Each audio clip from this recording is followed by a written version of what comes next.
Entre otros de los muchos logros, por decirles de alguna manera, que heredó el neoliberalismo, se encuentra el cambio de modelo del sistema de pensiones y la adopción del esquema pinochetista chileno de las administradoras de fondos para el retiro, mejor conocidas como Afores. Inclusive, hay ya una nomenclatura para los nuevos jubilados, denominada Generación Afore. Estos deben asumir una mayor responsabilidad sobre su retiro, pues al estar dentro de un esquema de contribución definida, alguna decisión mal tomada amenaza su tranquilidad y la posibilidad de tener una vejez sin sobresaltos. Por si fuera poco, esa certidumbre depende de su capacidad de ahorro a largo plazo, que haya podido realizar su vida laboral productiva. Pero además, de un día para otro, los trabajadores en vías de retiro deben dominar una cultura financiera, introduciéndose en un laberinto de complicados conceptos que les permita buscar los mejores rendimientos de los portafolios de inversión o apostar acertadamente sus ahorros con base en los instrumentos desarrollados en los mercados financieros. Esto es Para en la Prensa.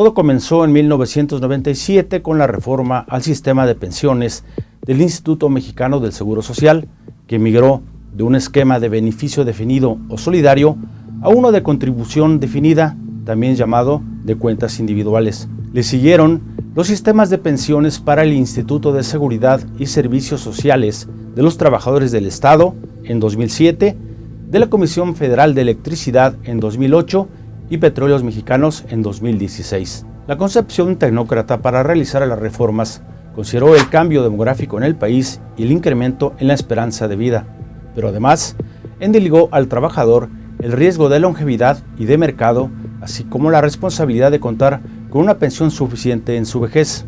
Es decir, se desembarazó al Estado de cualquier responsabilidad en la seguridad social de sus trabajadores y se asumió como una empresa que cuida sus márgenes de ganancia y equilibrios financieros. De esta forma, favoreció los intereses privados sobre los públicos.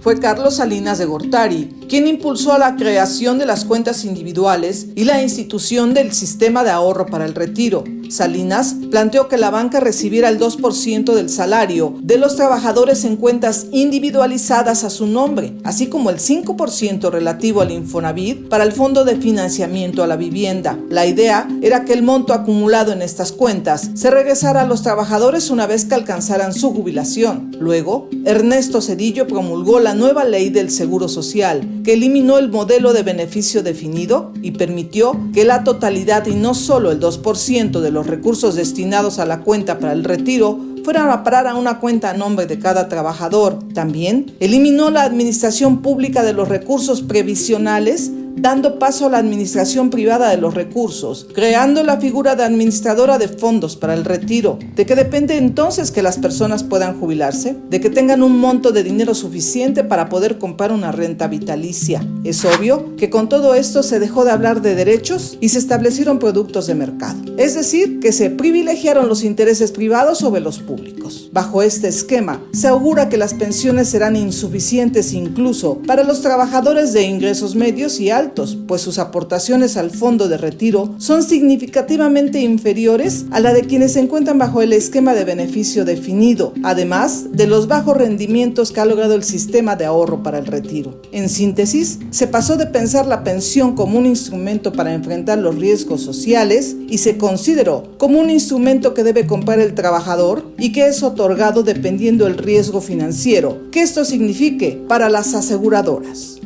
Un diagnóstico elaborado por el doctor Gibran Ramírez Reyes, secretario general de la Conferencia Interamericana de Seguridad Social, adelantó que en el 2021 ya hubo la primera generación de jubilados bajo este sistema de cuentas individuales administradas por las Afore y que, a pesar de haber ahorrado en el modelo instaurado en 1997, no podrá acceder a una pensión. Además de que en los próximos 6 años habrá más de 500,000 de personas en esta misma disyuntiva, quienes trabajaron, ahorraron, pero simplemente no tendrán una pensión.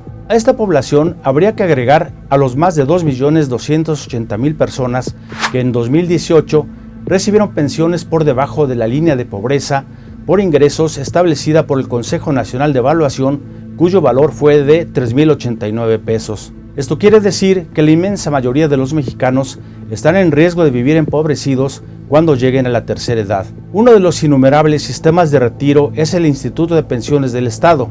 Fue creación del gobernador Marco Antonio Muñoz y si bien en sus inicios logró una importante capitalización con la compra de bienes inmuebles y la creación de una reserva técnica, también fue objeto de saqueo y corrupción que lo puso en una situación de vulnerabilidad. Si bien mantiene el modelo de retiro sustentado en la cuota de los trabajadores en activo, depende de la aportación del gobierno estatal para cumplir con sus obligaciones de fin de año, pues presenta un déficit financiero que requiere de la contribución solidaria de la administración estatal. Tan solo en los últimos 5 años ha recibido poco más de 3.300 millones de pesos para cubrir la nómina de 34.600 pensionados. Cifras oficiales del IPE revelan que ha logrado una recuperación de alrededor de 800 millones de pesos en el actual periodo gubernamental y cuenta con una reserva técnica de 2.141 millones de pesos, con expectativas de crecimiento anual, lo que le permitiría contar con recursos suficientes para enfrentar una contingencia.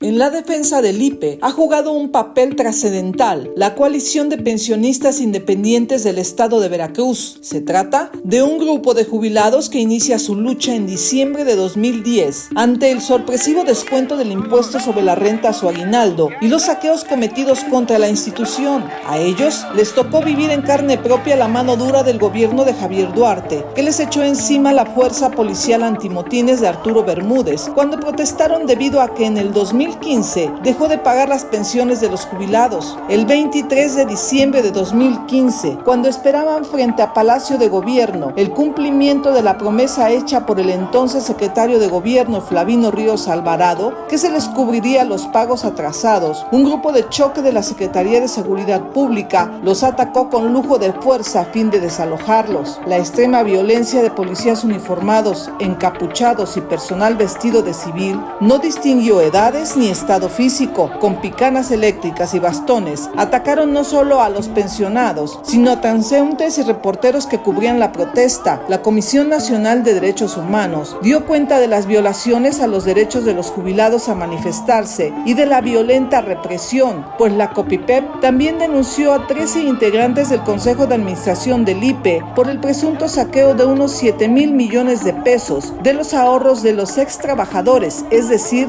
la reserva técnica. Aunque han logrado sortear dificultades serias, incluso pronósticos pesimistas que auguran el quiebre financiero en el 2024, dada su incapacidad para cumplir con el pago de las pensiones y demás prestaciones a los trabajadores al servicio del Estado y otros organismos paraestatales y paramunicipales, la situación sigue siendo delicada.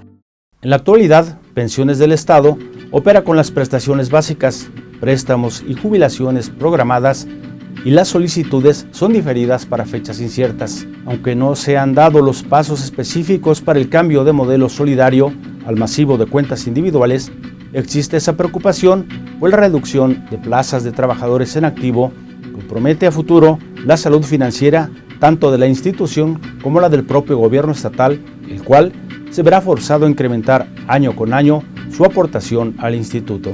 Yo soy Tulio Moreno Alvarado y esto es Para en la Prensa.